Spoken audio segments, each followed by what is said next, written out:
Have you ever noticed how the very word dieting makes people wince? As if it were a sentence rather than a choice. We hear it and think of hunger, of giving up, of endless struggle. But what if everything we believed about dieting was incomplete? What if dieting wasn't about restriction at all, but about learning the language of your own body? Dieting is one of those words that triggers instant reaction. A tightening in the chest, a grimace, a quiet sigh. People hear the word and imagine restriction, hunger, denial. They imagine a war waged against their own appetites, a forced march toward a smaller number on a scale. This is what most people think dieting is, and because of that, they approach it with dread, with resentment, and with a faint expectation of failure.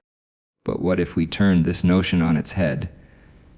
What if dieting was not a punishment, but a process of discovery? What if, instead of taking things away, we learned to add the right ones? Knowledge, awareness, precision, patience. The truth is that dieting, when done with understanding, can become a tool for transformation far deeper than appearance. It can reprogram not only the body's chemistry, but the mind's relationship with food, with health, and with self-control. Our bodies are intricate systems. Every signal we send, every bite, every thought, every hour of rest is translated into chemical messages that shape who we are becoming. When you starve your body, it learns fear. It begins to store, to conserve, to slow. But when you nourish it wisely, with rhythm and reason, it learns trust. It becomes efficient, balanced, and resilient. Most diets fail because they begin from a place of hostility, a battle between desire and discipline. Real dieting, the kind that sustains, begins with cooperation. It begins when you stop trying to overpower biology and start learning from it. Think for a moment about what true change demands. When we sought to create a vaccine, we did not fight nature. We understood it. We worked with it, decoded its patterns, and then used that knowledge to build immunity. Dieting, in a sense, follows the same path. It is not about suppression. It is about design. You study your habits, your cravings, your triggers. You watch how your body responds to certain rhythms. You make small, informed adjustments. Over time, these adjustments compound, and the system, your system, begins to shift in the direction of health. This is not willpower. This is partnership. And what a powerful partnership it can be. Imagine treating your diet as a lifelong dialogue between you and your body, not a monologue of punishment. You begin to see food not as an enemy, but as information. Each choice you make is a signal, a vote for clarity, or a vote for confusion. The difference between what dieting is and what it can be is simply this: awareness. When you become aware of what your body needs, of what it resists, of how it speaks back to you, you stop dieting and start evolving. The promise of dieting is not weight loss. It is self-mastery. It is the realization that your biology is not your jailer, but your collaborator. Dieting, in its truest sense, is not about changing what you eat. It is about changing what you believe. And once that belief shifts, everything else follows. When people speak of dieting, they often do so with a tone of resignation, as though it were a necessary misery, a ritual of denial. They think dieting means restriction, less pleasure, less comfort, less life. They equate it with hunger and willpower, as if health were achieved through endurance alone. But this idea is mistaken. Dieting is not about subtraction. It is about design. It is the art of aligning one's choices with one's biology, of learning how to nourish rather than merely feed. The tragedy is that many approach dieting as a battle when, in truth, it could be a dialogue, a quiet, intelligent conversation with the body that sustains us. We must remember that the body is not an enemy to be conquered. It is an organism of astonishing intelligence, shaped by millions of years of adaptation. It listens to every signal we send. When we eat in fear, it tightens. When we starve it, it clings. When we nourish it with balance, it responds with vitality. Dieting, at its best, is not an act of deprivation, but of communication. It is the process of saying to the body, I understand you. I will give you what you need when you need it. And in return, the body begins to cooperate, to regulate, to heal. The problem lies not in our lack of knowledge, but in our impatience. We live in a world that celebrates immediacy, quick fixes, instant results. But nature does not hurry. True change, lasting change, happens with patience and consistency. Dieting, therefore, should not be seen as a sprint, but as a slow, deliberate reprogramming of habits. The body must be taught gently and persistently that it can trust us again. We will not starve it one day and overfeed it the next. Every meal, every choice, is a message of stability or chaos. The outcome depends on which one we choose to repeat. Consider the science behind adaptation. When we introduce stress to a system in measured doses, it grows stronger. The same principle applies to diet. Occasional discipline builds resilience, not rebellion. The key is balance, a rhythm that allows recovery and renewal.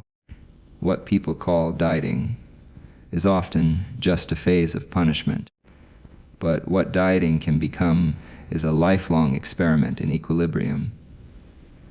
The more you observe your body, the more you listen to it, the more precise your actions become. This is not mere self-control, it is self-understanding. In the end, dieting is not about controlling the body, it is about cooperating with it.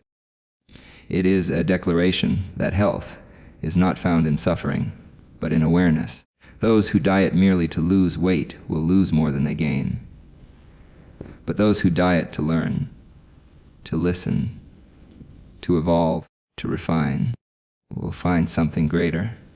They will find mastery, and in that mastery, they will rediscover the simple truth that our greatest strength lies not in resisting nature, but in working with it, faithfully, intelligently, and with respect.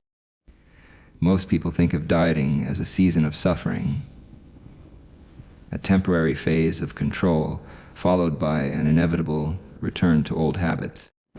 They imagine a narrow path of restraint, where pleasure is forbidden and endurance is glorified. But this is a misunderstanding of both nature and human potential.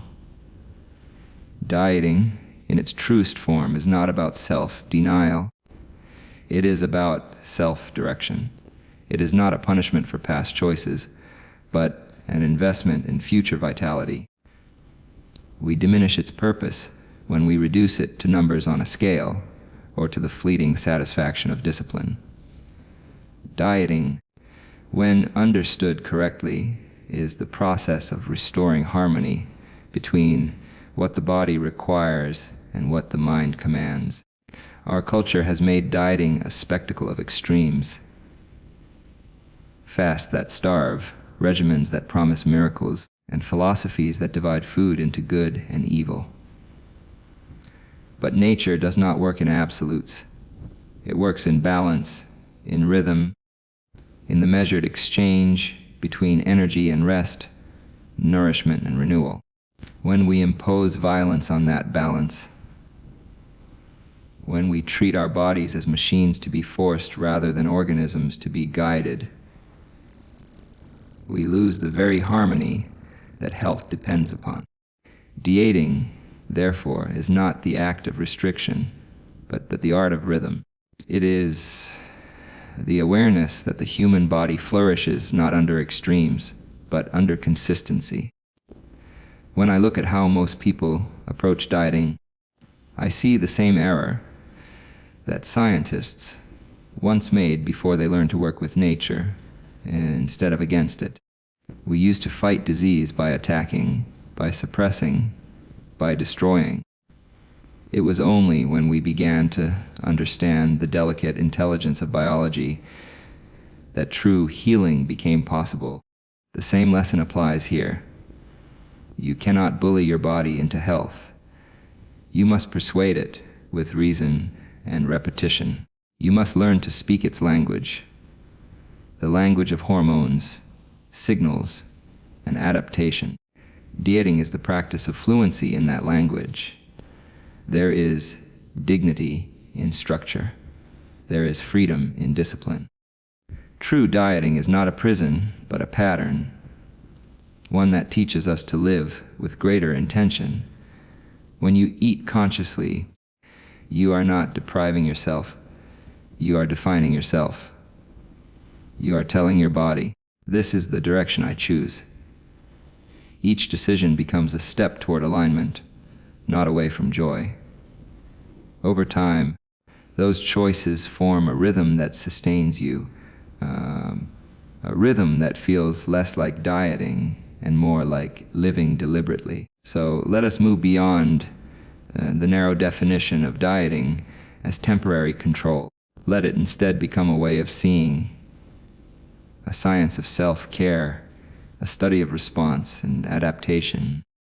The goal is not to be lighter, but to be clearer, to cultivate a relationship with your body grounded in respect, awareness, and purpose.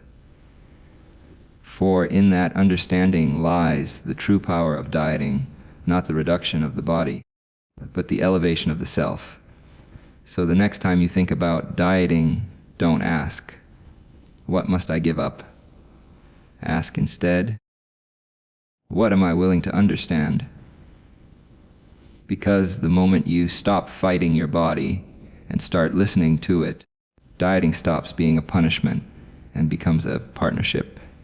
And that partnership, once formed, can transform not only your body, but your entire way of living.